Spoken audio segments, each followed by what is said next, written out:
Is your Volkswagen turbo diesel struggling to get up hills or on the highway when you get any little bit of an incline? Sometimes it's peppy, sometimes it's not. Before you go ahead and spend hundreds of dollars on purchasing a new turbo, make sure it's not this one inexpensive part that you can easily replace yourself. Hey y'all, I'm Renee and welcome back to Tater Town, where we fix chickens, UTVs, and apparently a German diesel with commitment issues. I know it sounds way too good to be true that a simple part like this can prevent you from having to replace your very expensive turbo. But having experienced this same issue about 10 years ago and getting a quote for a new turbo, which I did not have the money for, I started doing a lot of research to see if it was something I could fix myself. And sure enough, if your Volkswagen Jetta TDI feels like it's towing an RV uphill, chances are your turbo boost vacuum control solenoid or an N75 has gone to that great parts bin in the sky. But before we start unbolting things, let's talk about what the N75 is, what it does, and what are some of the symptoms that you'll experience if it's starting to go bad. The N75 is essentially a little device that opens and closes to allow just the right amount of exhaust into your turbo. And this keeps your car running smoothly. If it's going bad, you'll likely have symptoms like loss of power, especially going uphill. You're gonna have turbo lag or no boost at all. You may also get a check engine light. You probably will get a check engine light. It's either going to be P1556 or P0234. You may also get P0299, which is what mine has. And all of those deal with the either underboost or overboost of turbo pressure. Your car may go into limp home mode or limp mode, and then it magically fixes itself once you restart it.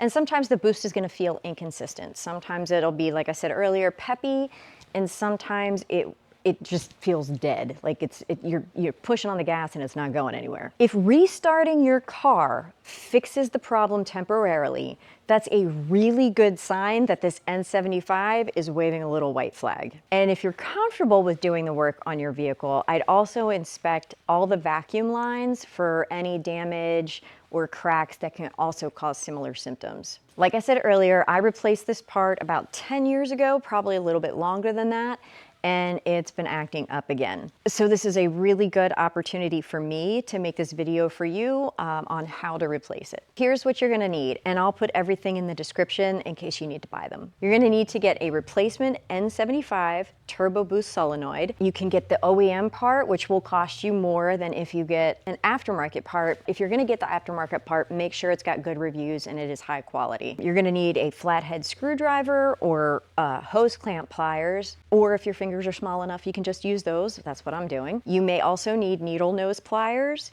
and you'll want a 10mm socket, and that is optional depending on the bracket that's in your particular vehicle. You're also going to want a piece of tape or a Sharpie to mark the hose lines. The first thing you're going to do is pop the hood. Sometimes these are on the passenger side of the engine bay, mounted near the firewall. Mine, however, happens to be kind of in the center, more toward the driver's side.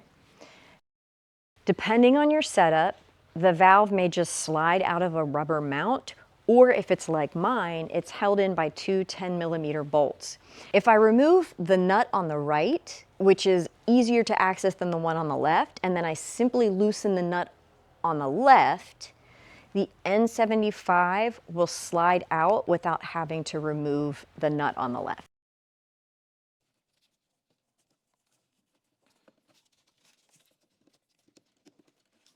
In my case, I have a big electrical connector in front of it that was impeding my ability to pull it out. So I'm gonna go ahead and remove that, or disconnect that so I can move it out of the way. Next, you want to disconnect the electrical connector. Typically, Volkswagen electrical connectors have this push-pull orientation on them. So you're going to press where the little tab is. You want to push that toward the opening of the electrical connector while you're also pushing the entire connector away from the opening and gently unplug the electrical connector. If it fights you, don't force it, but start to gently move it from side to side. It'll eventually give. And honestly, that's probably the hardest part of this whole process. Next, before you pull anything off, you want to make sure you label the hoses. So I'm going to mark this guy as 1, 2, and 3. 1, 2, and 3. Now you want to remove the vacuum lines. You can use a pair of pliers or a flathead screwdriver to help lift up on the lines, or like me, if your hands are small enough, you can pull the hoses off by twisting them gently. Don't yank on them, because these hoses, especially, this is a 2004 Volkswagen Jetta, so if you're dealing with an older vehicle, these hoses are old and brittle and they may break if you're too forceful. Now you can go ahead and remove the old N75 and install the new valve in the same orientation as the old one. Make sure the vacuum lines go back to the correct ports. Now you can plug the electrical connector back in and make sure it's secure. Then go ahead and slide the left side of the mounting bracket onto the bolt and tighten that nut.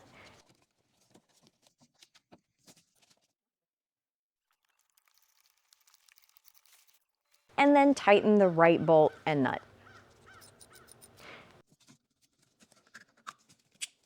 You should notice that your car accelerates smoother, the turbo boost comes on strong and steady, and it doesn't go into limp mode.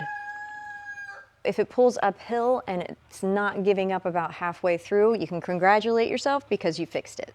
Now, if you're still having issues after you replace this N75, it could be that the vacuum hoses may have cracks in them. It could be a problem with the VNT actuator on the turbo, or maybe your intake just needs to be cleaned. But it could also mean that you need to go ahead and replace the turbo. But more often than not, this little valve is the culprit. Well, if this video saved you a trip to the dealership or the mechanic and a lot of money, hit that like button and subscribe to the channel. And be sure to check out these other DIY videos that will help you keep your homestead running. Now go ahead and enjoy not slowing down the drivers behind you while you try and get up those hills. And don't forget to hit that like button and subscribe so you can see more videos that will help you do those things you never thought you could.